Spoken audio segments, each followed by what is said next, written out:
Hi guys, it's Aiden. Welcome back to my channel. Today's video is going to be a super chill, easy video. I basically had the idea to do a video that no YouTuber has literally ever done in their entire life. Ever. This is brand new content you're getting. No, I basically decided that I feel like with this year, I've been in a new era with my YouTube channel. And I also recognize that there might be some new people watching me, or there's a chance that this video even could be the first video that someone sees of me. And so I kind of just wanted to do a super chill sit down video where I asked you guys to ask me on my Instagram story to basically just ask me questions. We're going to sit down and do a Q&A. And I hope with this video that anybody who's new watching me can learn a little bit more about me. And then people who have watched me before, you get a little life update and you get a little sneak peek in my mind and how it's been the last couple months, I guess. So like I said, I asked you guys on my Instagram story to ask me questions, which this is the perfect time to follow me on Instagram if you haven't done so yet.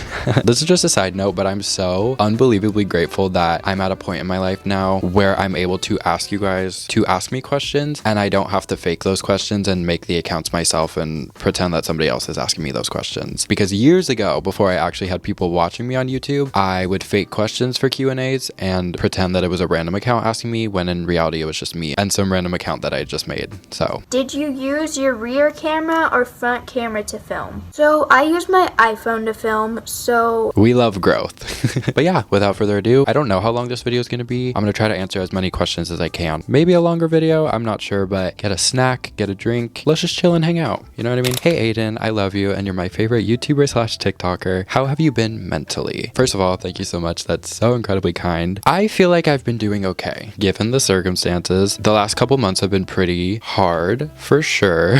For anybody who's new or doesn't exactly know what's been going on in my life the last couple months, a quick recap. Basically had a pretty bad breakup with someone that I was living with. Found out he was cheating on me. Had to move out of our apartment. I'm now living with my grandparents. All of this happening the week before Christmas. Also while I'm having literally the worst fever of my entire life. I had like a 105 fever for almost a week. I had to go to the hospital for it because I literally thought I was going to die. And then on Christmas Day, my dad suffered a cardiac arrest while he was visiting some family in Utah. So it's been rough for sure. To my credit, I've been actually handling things pretty well. I'm very grateful to be at a point in my life where I can finally look at myself and the things that I've been through with some compassion and some empathy, because that was not always the case. I've been through a lot of things in my life and I feel like I've always kicked myself down further when I should be helping myself and being empathetic and nice to myself, especially when I'm going through horrible things. And I'm very happy that I'm at a point where when all that was happening, I was being very easy with myself and not kicking myself down further. With that being said, obviously everything's been very difficult and it's been a lot for me, and it was a lot of change and a lot of pain and a lot of really horrible things all happening at the same time. I give myself a lot of grace and a lot of credit for handling it. That doesn't mean that it's still not to this day hard on any of those things that I was talking about. It's a work in progress. I think had this stuff happened like 2-3 years ago, it would be so much worse and I wouldn't have been handling it in the right way. So not saying that everything happens for a reason, but I'm so grateful that I'm at a point where I don't resort back to old behaviors. I think that's the common theme of what I'm trying to get at. Favorite concert from 2024. Now, I actually attended a good amount of concerts last year and they were all some of my favorite concerts I've ever been to. I saw Madison Beer, I saw Olivia Rodrigo, Sabrina Carpenter, Conan Gray, Billie Eilish. I honestly think though my favorite concert last year was seeing Olivia Rodrigo at the Gut Store. It was just so much fun and I love Olivia Rodrigo so much. That concert just lived up to like all my expectations. The show that I went to was one of the last shows of the entire tour, and so for months I just kept seeing like videos of the show and pictures and people going to the show. So I had a lot of expectations and it was one of the best shows I've ever been to. Probably my second favorite concert of all time is Math Red. I've always associated red with history. To me, history is red, English is yellow, science is green, math is blue. So no, I don't think math is red. Sorry, Branson. If you had one free ticket to any artist anywhere, who would it be and where would it be? Okay, are we talking about like a show that's already happened that I wish that I went to, or I get to just pick like any artist and I get to see them anywhere around the world? I'm assuming that's what you mean. So I am gonna pick Taylor Swift because like, I don't know, I feel like that's not surprising. And I'd probably pick to see her somewhere that's like one of my dream destination places. Honestly, I would love to see her in Greece, Santorini. I feel like that'd be so fun. Greece is like one of the places I want to go to so bad. Also Tokyo. I know she did a show in Tokyo and I feel like that'd be awesome. Which 3 songs help you most through difficult life changes? Ooh, great question. Honestly, this entire album right here, see this one? This one. This album has done more for me than, I don't know if anything else has actually helped me more. I'm gonna be so honest, that album changed my life, and honestly that album was like everything to me, still is everything to me. 3 songs, oh god. I feel like if I had to pick 3 songs that have helped me through difficult times, I'm gonna say I Hate It Here by Taylor. That song means everything to me. Yeah, that whole song is crazy and like literally describes my entire life. I'm also gonna say All Too Well, 10-minute version. That is the breakup song, I feel like, and I've always loved that song, but wow, ouch, that really hurts when you're going through a breakup, but it's also very comforting and healing. And then I'm gonna say The Bolter. They're all by Taylor, but that's my girl, I don't know what to tell you. Is it Pink? Okay. What artist do you see yourself in the most? Another great question. I mean, I feel like obviously I'm gonna say Taylor because I love her beyond just the music. I mean, the music is everything to me, but this is gonna sound so parasocial, but I genuinely do not pride myself, but I feel very strongly that pretty much everybody that I'm like a very big fan of, specifically Taylor, I believe that they're good people, and it makes me feel good to know that I'm a fan of somebody who's a good person. You know, even if you're not a fan of Taylor and the music, like literally nobody has anything bad to say about her ever. She's been in the game for like 20 years at this point. Literally everybody just says how nice and kind and generous she is. I see a lot of myself in her, and I think we've been through a lot of the same things. Obviously she's been through things that I will never have to go through, and I've been through things that she'll never go through. But I also see myself a lot in Madison Beer, who I love so much. I saw last year. She's so sweet. I met her, but I see so much of myself in Madison. It's actually kind of crazy. Again, this is gonna sound so parasocial, but I genuinely think that her and I could be really good friends if ever was a thing that could happen someday. I don't know. I just feel like we have the same brain, and I think we think very similarly. We've been through a lot of the same things, and every time I hear her talk, and also especially when I read her book, like I just feel like we're so similar, and I would love to sit down and just, not even in a fan way, but I would just love to like talk to her, which is actually funny because she commented on my TikTok yesterday. So hey Madison, love you so much. How do you find the motivation to keep filming? Another great question. Everybody has such good questions. Thank you. I've been making videos for such a long time, and I've talked about this literally a million times, so I'm sorry if I sound like a broken record. I find motivation in filming over the fact that I know this is what I want to do with my life. I don't know if that means specifically doing YouTube my whole life, but I just love the art of filming stuff and editing it and putting things together and making a piece of art out of something like that. You know, I'm not always so creative, and I don't always have video ideas. Another thing I'll tell myself, you are literally never going to achieve your dreams if you just sit around and do nothing. Obviously, there are some days where I literally have no ideas on what to film and no ideas on how to edit the video that I just made, and I also get scared sometimes because I'm like, I don't know if somebody's gonna like this. I don't know if this is gonna do well, but none of that matters, because if I let myself think about it for too long, then I'm gonna scare myself into just not filming anything. I feel like that's a mindset that I'm really trying to implement this year, because like even this video, for example, I know this video is probably not gonna do very well. I know when I probably look back at this video, it's probably gonna be one of the worst performing videos on my channel, but that doesn't matter to me because this was a video I genuinely wanted to film, and I genuinely wanted to sit down, and I genuinely wanted to talk and hang out with you guys. And I also think as a content creator, and I'm mainly talking about YouTube here, but if your only driving factor of your motivation is getting a response from people, then you literally cannot do this. Like you're not gonna be able to survive doing this, because everything does come in waves. Sometimes my videos do well and I get a lot of comments and a lot of likes, and obviously that's exciting for me, but that's not like the driving factor of why I do this. And I think if that is the driving factor of why you do this, then you're not cut out for it. If you can only film and edit a video, and then when you post that video and it doesn't do super well, and you're so discouraged after that one video, then you literally can't do this. Sorry, I just kind of like went off, but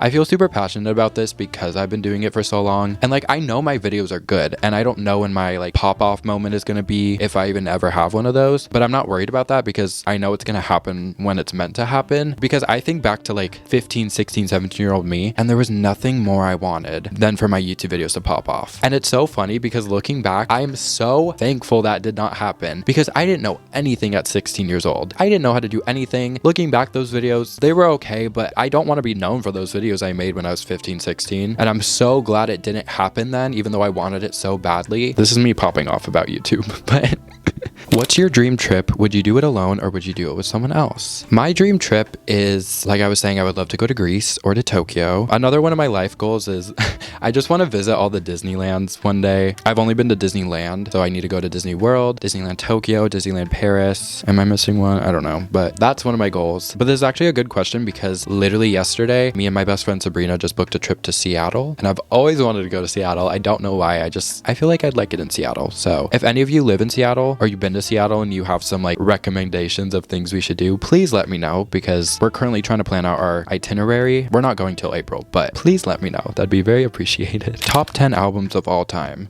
God, that's crazy. I mean, honestly, like, if we're being so honest, yeah. What's your go-to song to play if you want to be in your feels? Oh god, one song. Maybe LOML by Taylor. God, I want to give you like other answers other than Taylor Swift, but that's like all I listen to. Honestly, if you want to get the most emotion out of me, I love listening to meditation music. Honestly, like, this is so weird, but I get so much motivation for YouTube videos specifically when I listen to meditation music, and I literally could not tell you why. I think it's honestly just because when I listen to meditation music, I kind of have to make up things in my head of how the song is making me feel, and then a lot of the time that just sparks inspiration for a YouTube video. I couldn't tell you. It's some other being, universe thing that I literally have no idea how to explain. What helps you the most when times are tough? By the way, love you so much and hope you are good.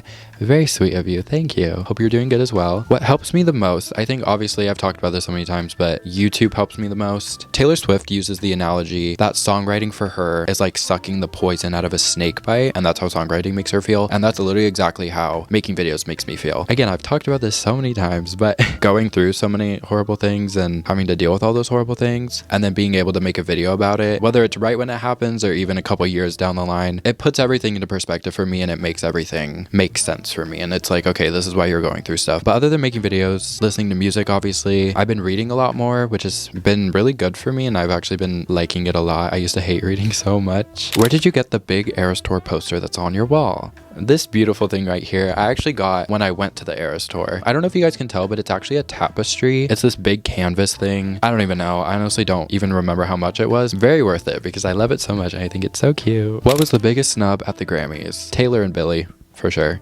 For me personally. What is one thing you regret not doing sooner? Good question. Damn, you got me stumped. I have no idea. Honestly, maybe therapy. I've been in therapy for like, God, I don't even know, 3-4 years at this point, but I needed it way sooner. I wish somebody had advised me to do it sooner, or that it just happened a little sooner. But also like, I'm totally chill and it's fine. I'm just gonna say therapy because I could have used therapy at the age of 4. Favorite tour you've been on? The Eras Tour. Who are your BFFs? You, Carissa, obviously. Did you ever see yourself having the amount of subscribers on YouTube that you have right now?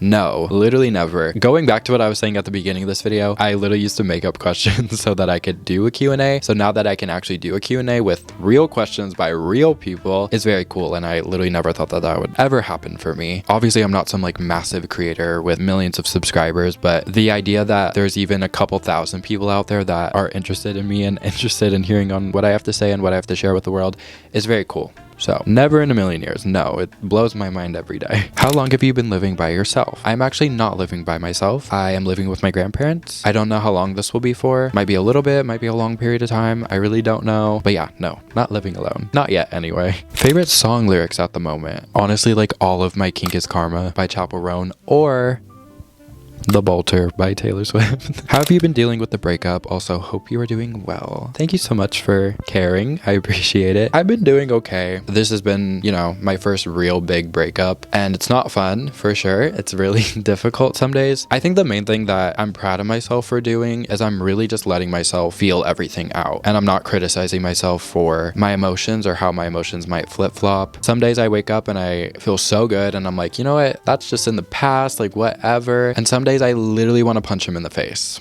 And I can't say the other part on YouTube, but it's a process. I mean, that's the healing process. Some days it really hurts and some days I'm like, whatever, it is what it is. And I think allowing yourself to feel all those emotions is like the most important part. My therapist tells me I'm handling it well, so take her word for it, not mine, I guess. What's a memory that you wish you have vlogged? Okay, so I was actually trying to think about this because I didn't think I had anything that I wish I vlogged, because I honestly vlog pretty much everything. But the one thing that I do kind of wish that I vlogged was when I went to the Eras Tour film premiere. To be fair, I don't know how that really would have turned into a vlog because all I did was go to the premiere and then I watched the movie, so I don't know how I would have vlogged that, but I think I could have turned it into something. I will say though, everything happens for a reason. My best friend Sabrina was my +1 when I went to the Eras Tour premiere. She knows how much of a show it was to get there. And honestly, I think had I been vlogging it, it would have made it so much more stressful on me. So probably a good thing I wasn't vlogging, but in some other universe where it wasn't so stressful, I do wish that maybe I vlogged it, just because I think that could have been cool. Favorite Sabrina song? Of all time, it's Opposite, closely followed by Light of Girls, Sharpest Tool, and Tornado Warnings. Do you have any tattoos, or are you planning to get one? Also, love your videos.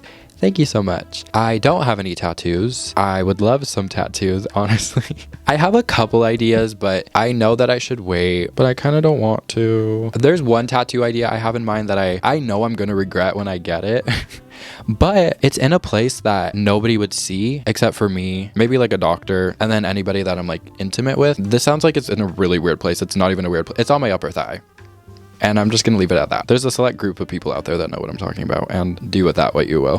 Why won't you learn to drive yet? Guys, I'm trying. I actually literally just got this California handbook, whatever. What the fuck is this? I don't know. I guess I have to read this and study it so I can take the test. I'm working on it, okay? It's one of my New Year's resolution goals. If you saw that video, I talked about it. I need to learn to drive this year. I'm 19 years old and I don't know how to drive. I'm really freaked out about driving, but we're gonna get over it, hopefully. Do you have lip filler? No. I'm flattered, I think. Should I be flattered? I don't know. Blessed with some nice big lips. Jesus Christ. People actually ask me about my lips kind of a lot. The only thing I ever like have on my lips, this Glossier balm.com birthday cake. I don't know, but best chapstick ever. I always have that on my lips. People always ask if I have lip filler, if I'm wearing like lip gloss, if I'm wearing mascara. Like I said, I'm always wearing this chapstick. It's not lip gloss, it's chapstick, but it does have some shimmer in it, so that's probably part of it. But no, never gotten lip filler, and I've worn mascara before, but it's not my day-to-day thing. I just have great lashes and great lips. What can I tell you? How many times have you seen Billie Eilish live and in person? Oh God, okay. I've seen her in LA, in Vegas, in LA again, and again, and again, and again. 6 times. Kind of a flex, low-key. What's your favorite color? Blue. Okay. Theories on Rep TV. I really don't have any theories, honestly. She can give it to me whenever she wants. Favorite movie as a kid? So, my favorite movie as a kid was The Little Mermaid. That was my favorite movie. I used to have this Little Mermaid blanket that I literally cut a hole in so I could wear it as a dress. If that wasn't a telltale sign that I wasn't going to play for that team anymore, then honestly, I don't know what was. But to me, my favorite movie as a child was Bolt. I still love that movie. It's like my comfort movie. Love it so much. Super cute. The song that made you a Swiftie. See, like I want to say You Belong With Me because that's the first song that I have recollection of knowing as a kid, but I was too young at the time to really be a Swiftie. I would say probably the Reputation era is when I was like old enough to understand what being a fan of somebody was, because I remember Reputation was the first album that I actually fully listened to. I remember distinctly waiting for Look What You Made Me Do to come out, and I remember the lyric video was like the first thing that came out, and I remember being gagged honestly by the song, but also that lyric video was like such a good video. So favorite vinyl you own? Probably the Torture Poets vinyl. It's literally a book. Like if you've ever, I'll just show you. You open it up. This is gonna be really hard to show with one hand. It's literally, oh my God. Okay, you see, it's a book. So I think that is going to bring us to the conclusion. I just dropped my phone. That's going to bring us to the conclusion of this video. To everybody who asked a question, thank you so much. If you guys liked this video and maybe want me to do it again, I'm totally down. Just let me know. Follow me on Instagram. Thank you for watching. I love you so much. And I will see you guys very soon with another video.